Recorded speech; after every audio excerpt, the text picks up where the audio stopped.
বিএনপির চেয়ারপারসন ও সাবেক প্রধানমন্ত্রী বেগম খালেদা জিয়ার অবস্থা অত্যন্ত সংকটাপন্ন। তিনি রাজধানীর এভারকেয়ার হাসপাতালে চিকিৎসাধীন।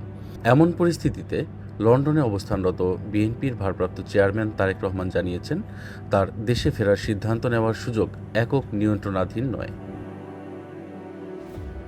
তারেক রহমান লেখেন, এমন সংকটকালে মায়ের স্নেহ স্পর্শ পাবার তীব্র আকাঙ্ক্ষা যে কোনো সন্তানের মতো আমারও রয়েছে, কিন্তু অন্য আর সবার মতো এটা বাস্তবায়নের ক্ষেত্রে আমার একক সিদ্ধান্ত নেওয়ার সুযোগ অবারিত ও একক নিয়ন্ত্রণাধীন নয়।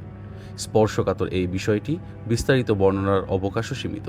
তিনি আরও লিখেছেন, রাজনৈতিক বাস্তবতার এই পরিস্থিতি প্রত্যাশিত পর্যায়ে উপনীত হওয়া মাত্রই স্বদেশ প্রত্যাবর্তনে আমার সুদীর্ঘ উদ্বিগ্ন প্রতীক্ষার অবসান ঘটবে বলেই আমাদের পরিবার আশাবাদী।